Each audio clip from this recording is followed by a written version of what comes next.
Saludos desde la redacción de Euronews. Hoy comenzamos con la crisis migratoria que se vive a las puertas de la Unión Europea. El Consejo de Europa acusa a Bielorrusia de manipular a los migrantes, abandonados a su suerte en tierra de nadie. Nos cuenta la situación sobre el terreno nuestra enviada especial Valérie Gorriat. Su reportaje hoy es desde un pueblo polaco en la frontera, donde tratan de ayudar a migrantes y refugiados, 10 de los cuales han perdido la vida en su intento de entrar en la Unión Europea. Y les contamos cómo se prepara Venezuela para la cita electoral del próximo domingo. Elecciones también este domingo en Chile. Vemos cómo fue el último debate presidencial. Paradas también en Ecuador con la ofensiva del presidente Guillermo Lasso contra la crisis carcelaria y en El Salvador con la semana del Bitcoin. Y terminamos en Madrid, en el Museo del Prado, celebrando el Día Internacional del Flamenco. Es miércoles 17 de noviembre. Comenzamos. Las fuerzas polacas responden con cañones de agua y gases lacrimógenos a los lanzamientos de piedras de los inmigrantes en la frontera con Bielorrusia. El fondo marino pudo abrir agujeros en el MS Estonia, cuyo accidente en 1994 provocó la muerte de más de 800 personas. Venezuela despliega al ejército ante las elecciones del próximo domingo en las que participará la oposición tras años de boicot y que contará con una misión de observación de la UE. El Senado de Chile rechaza la acusación constitucional al presidente Piñera al no alcanzar el quórum necesario. El Vaticano celebra su cuarta sesión del juicio que juzga las presuntas irregularidades financieras del cardenal Angelo Becciu y otros responsables de la Santa Sede. Aterriza en Madrid el principal promotor de las protestas en Cuba. El dramaturgo Junior García Aguilera llegó este miércoles a la capital española junto a su esposa en un vuelo comercial y con un visado de turista. El artista cubano estuvo retenido el pasado lunes por las autoridades en su domicilio de La Habana tras haberle sido denegado el permiso para realizar la marcha del 15N que convocó para exigir un cambio político en la isla. Durante ese arresto, los agentes de la seguridad del Estado lo mantuvieron incomunicado y apartado de los medios por enormes banderas de Cuba que cubrían su edificio. Junior García se ha convertido en líder de los disidentes cubanos, poniendo rostro a la iniciativa de la plataforma Archipiélago por la libertad de expresión y la liberación de los presos políticos. Es la forma en la que Polonia recibe a los inmigrantes procedentes de Bielorrusia. Muchos siguen varados en tierra de nadie en la frontera entre ambos países. El martes las fuerzas polacas utilizaron cañones de agua y gases lacrimógenos contra los recién llegados que lanzaban piedras, mientras que Varsovia acusó a las autoridades de Minsk de dar granadas de humo a quienes intentaban cruzar el borde. Ha sido una marcada escalada de la tensa crisis a las puertas de la Unión Europea, que acusa al presidente Alexander Lukashenko de utilizar a los inmigrantes como peones para desestabilizar el bloque. La comisaria de Derechos Humanos del Consejo de Europa ha denunciado en Polonia el papel de las autoridades de la exrepública soviética. La situación es evidentemente muy compleja y problemática. Podemos ver el enorme sufrimiento de las personas que quedan en el limbo. Es absolutamente inaceptable lo que está haciendo Bielorrusia y cómo se manipula a la gente. El martes, Lukashenko señaló que él y la canciller alemana Angela Merkel habían acordado a través de una llamada telefónica que nadie se beneficiaría de una escalada de la crisis y volvió a negar su responsabilidad. No estamos recogiendo a refugiados por todo el mundo y trayéndolos a Bielorrusia, como Polonia ha dicho a la Unión Europea. Aceptamos a los que vienen a Bielorrusia legalmente de la misma manera que lo haría cualquier otro país. A los que violan la ley, incluso lo más mínimo, los ponemos en un avión y los mandamos de vuelta. Algunos de los que consiguen llegar a Polonia tienen la suerte de recibir ayuda de los voluntarios. Al menos 10 personas han muerto en la zona fronteriza cubierta de bosques, donde las temperaturas están bajo cero por la noche. El tranquilo pueblo tártaro de Bohoniki, en el este de Polonia, está cerca del paso fronterizo con Bielorrusia de Kuźnicza Brudzi. Su comunidad musulmana ha estado ayudando a los migrantes mediante la entrega de alimentos, ropa y artículos de primera necesidad. En los centros de acogida también proporcionan diariamente comidas calientes a las fuerzas de seguridad en la frontera. Habla el jefe de la comunidad musulmana de Bohoniki. Todo el sufrimiento que vemos de estas personas, todos estos niños pequeños sufriendo, llorando, es simplemente aterrador. Al mismo tiempo, nosotros, como residentes de esta zona, nos sentimos seguros mientras los militares vigilen las fronteras, porque ellos también están agotados. Así que tratamos de ayudar a uno y otro lado, porque la situación es una vergüenza. Por primera vez en Polonia, el pueblo acogió el pasado lunes el sepelio de uno de los inmigrantes que murió al intentar cruzar la frontera desde Bielorrusia. A los habitantes del pueblo se unieron ciudadanos sirios establecidos desde hace tiempo en Polonia. Fidal es uno de ellos.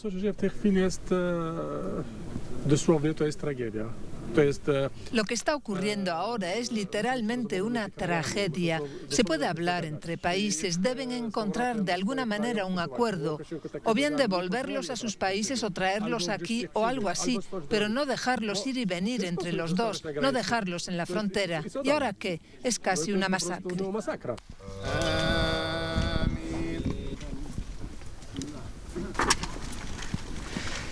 Ahmad al-Hassan fue encontrado hace un mes en un río cerca de la frontera con Bielorrusia, supuestamente empujado allí por los soldados bielorrusos. Tenía 19 años. Es una de las 10 personas muertas desde el comienzo de la crisis fronteriza entre Polonia y Bielorrusia.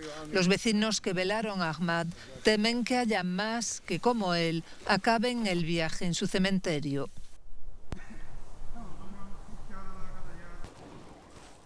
Muchos de los que viven en la frontera con Bielorrusia en el este de Polonia no quieren que se deje entrar a los inmigrantes, pero para otros muchos, como aquí en Bohoniki, la compasión y la humanidad con quienes arriesgan su vida por una mejor deben estar por encima del cálculo político.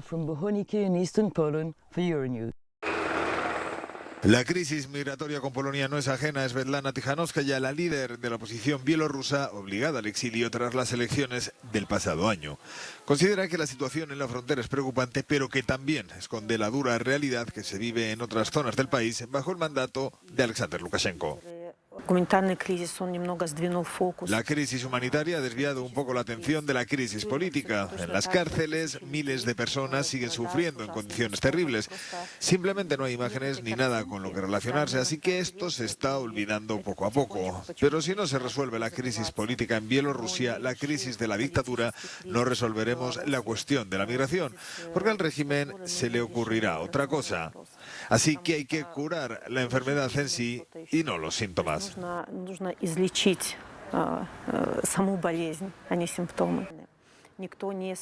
La proximidad de Rusia con el régimen de Minsk ha sido otro de los temas tratados por la opositora durante la entrevista en la televisión lituana. No tenemos pruebas de que el Kremlin esté implicado de algún modo en esto, pero al menos está observando con calma lo que está ocurriendo. Por supuesto, Rusia podría desempeñar un papel constructivo en la solución de la crisis, tanto migratoria como política, siendo uno de los mediadores entre el régimen y la sociedad democrática de Bielorrusia.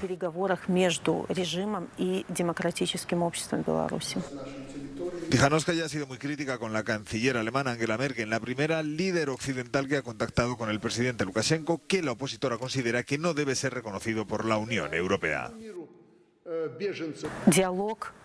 El diálogo a espaldas de los bielorrusos es inaceptable. No resolverá de ninguna manera ninguno de los conflictos. Solo el cambio total de la situación política en el país conducirá a resultados consecuentemente positivos. Una investigación da nuevas pistas sobre una de las mayores tragedias marítimas de Europa.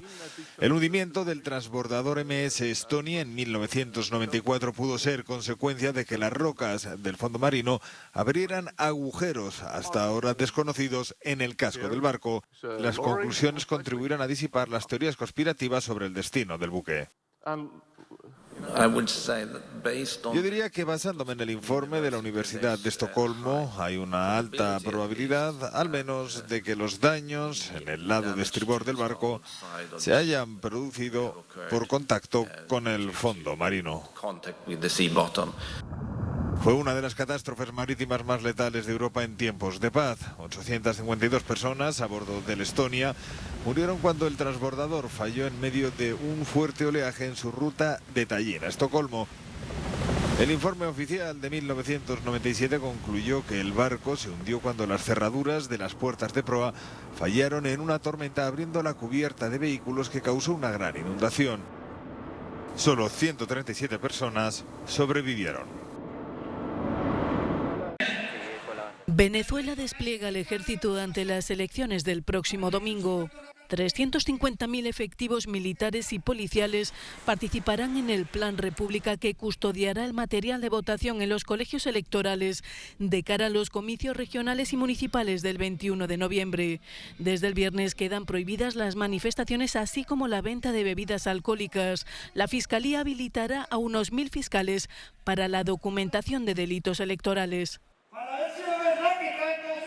No solamente nos corresponde ejercer el voto, señores generales, almirantes, sino también acompañar al pueblo solidariamente en las calles el próximo 21 de noviembre para que ellos vengan a sus centros de votación, vengan en paz.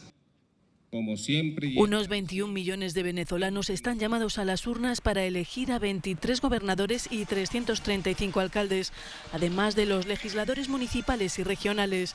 En el proceso participarán las principales organizaciones de oposición después de 3 años de boicot y llamados a la abstención. Los comicios contarán además con una misión de observación de la Unión Europea, que vuelve al país después de 15 años.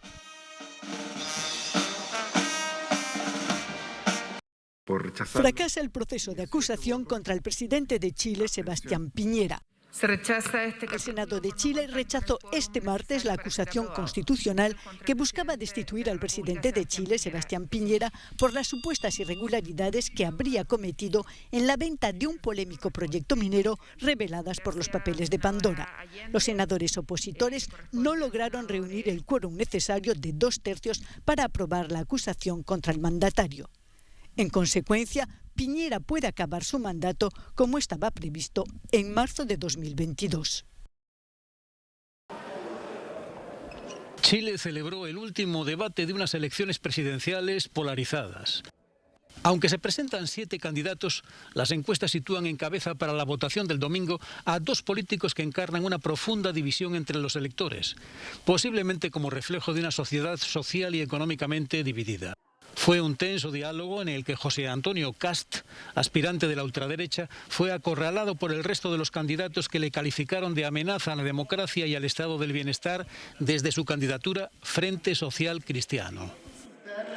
Yo no soy pinochetista, yo no he negado nunca la violación de los derechos humanos, de hecho hay gente cumpliendo condena por eso. He votado a favor de las políticas de reparación, conozco a muchas de las víctimas y de sufrimiento de que ocurrió en esa época. Vamos bien, y eso se nota porque estaban todos los candidatos preocupados de lo que yo decía, no decía, o que eventualmente podría llegar a decir. Por lo tanto, sí, siento que hubo una atención especial a mi persona y se los agradezco enormemente porque quiere decir que nos vamos a ver con alguno de ellos en la segunda vuelta. Enfrente está el candidato de la izquierda, Gabriel Boric, que se presenta bajo la marca Apruebo Dignidad. Somos una candidatura que se hace cargo de los cambios y de las demandas que ha estado exigiendo el pueblo de Chile y que somos capaces de llevarla adelante con gobernabilidad, con gradualidad y con mucha convicción. Y me parece que eso es el principal atributo que hoy día tenemos y lo que quedó representado en el debate. Casi 15 millones de chilenos están convocados a votar este domingo para suceder al presidente conservador Sebastián Piñera. Chile vive paralelamente un proceso constituyente para sustituir la herencia legislativa de la dictadura de Augusto Pinochet. Es probable que ninguno de los 2 candidatos en cabeza consiga el 50% de los votos necesarios para obtener la mayoría en la votación y llegar al Palacio de la Moneda. De ser así, ambos volverán a enfrentarse en una segunda vuelta el 19 de diciembre.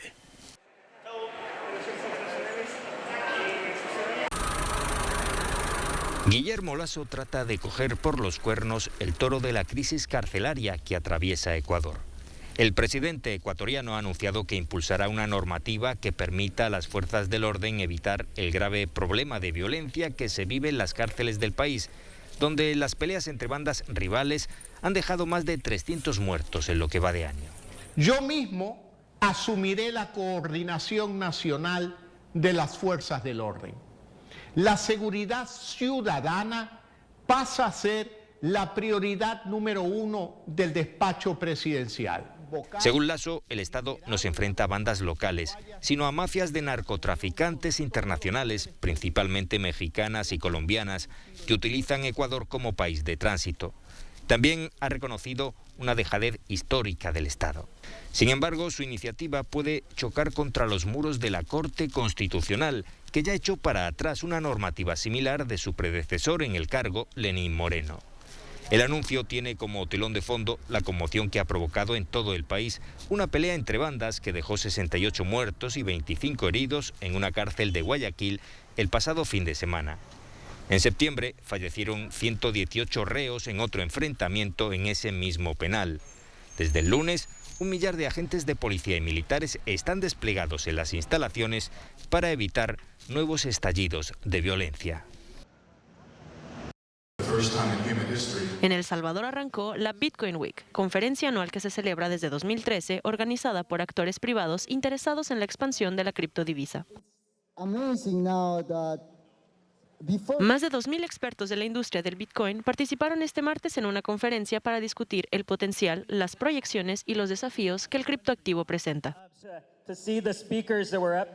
El Salvador adoptó legalmente el Bitcoin como moneda de intercambio en septiembre, lo que atrajo inversionistas de Europa, Latinoamérica y China a este evento para conocer cómo es el funcionamiento del Bitcoin como moneda de curso legal, con la idea de desarrollar proyectos en el país centroamericano. Estamos abriendo el espacio a personas de otros países a poder también presentar propuestas. Creemos que es muy importante y en este momento por el que se encuentra pasando El Salvador, el poder traer innovación y talento y transferencia de tecnología de otros países. Han pasado 2 meses desde la introducción de la moneda virtual y a pesar de que el uso del Bitcoin como forma de pago es obligatorio según la normativa y todo agente económico está obligado a aceptar la criptomoneda, los expertos indican que las operaciones y las transacciones con Bitcoin todavía son mínimas.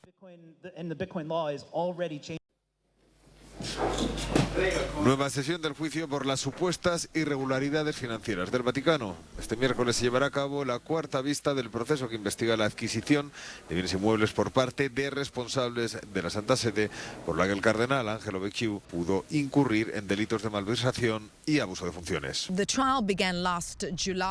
juicio, que comenzó el pasado mes de julio, es la culminación de una investigación de 2 años. Angelo Becciu es la figura clave en el caso, solía tener un papel bastante importante dentro del Vaticano. Estaba a cargo de todas las donaciones de las iglesias y ha sido acusado de utilizar algunas de estas donaciones para hacer inversiones financieras arriesgadas, incluyendo, lo que es realmente la clave del caso, el dinero empleado en una gigantesca inversión inmobiliaria blanqueada. Se trataba de convertir en pisos un edificio valorado en más de 300 millones de euros. Ahora Becciu niega haber hecho nada malo, dice que es víctima de un complot y con motivo de la última vista celebrada el pasado mes de octubre, el tribunal ordenó a los fiscales que facilitaran sus pruebas a los acusados y a sus abogados, incluido el material audiovisual y otras pruebas que los fiscales obtuvieron interceptando las comunicaciones que los acusados mantenían con otras personas implicadas en el juicio. Ahora, si miramos al juicio en el contexto más amplio de lo que significa para el Vaticano, para el Papa Francisco y su pontificado, bueno, es la señal más clara de la estrategia del Papa Francisco para limpiar las finanzas de la Iglesia que han sido afectadas por años de escándalos.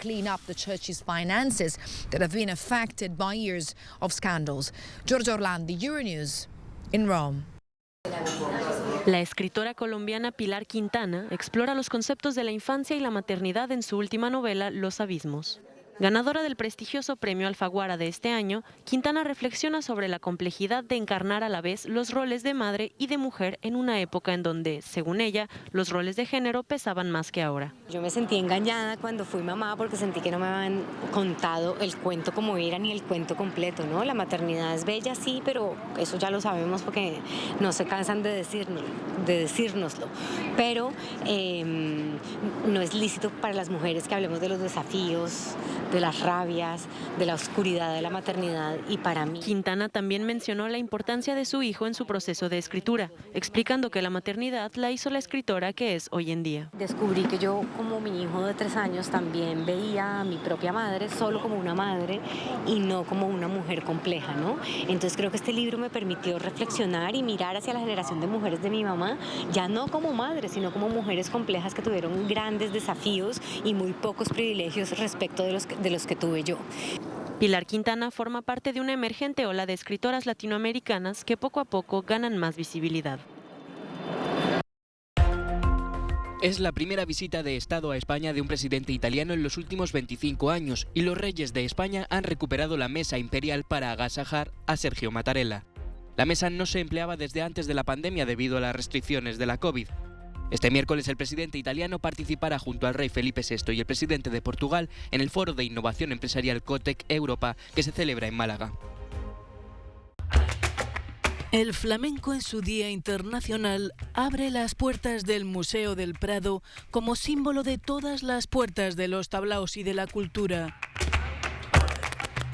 Con este baile crean ecos eternos ante las obras de los grandes maestros de la pintura y reclaman la vuelta del público a un arte de raíces milenarias. Hace 11 años que el flamenco se incluyó por parte de la UNESCO en la lista del Patrimonio Cultural Inmaterial de la Humanidad. Realmente es algo que se debería haber hecho desde hace mucho más tiempo, ¿no? Es un arte que surge en España, pero que es universal. Ahora mismo el flamenco se canta, se baila, se toca en todo el mundo. Cerca de un 40% de los tablaos flamencos sucumbieron a la crisis de la COVID-19 ante la falta de público, sobre todo de los turistas, su principal fuente de ingresos. Llegamos al final de este Euronews hoy. Gracias por su compañía. Volvemos mañana. Les dejamos ahora con las últimas imágenes que hemos recibido del volcán Cumbre Vieja, en la isla española de La Palma, en Canarias, que desde ayer vuelve a estar bastante explosivo, igual que a finales de octubre. ¡Feliz día!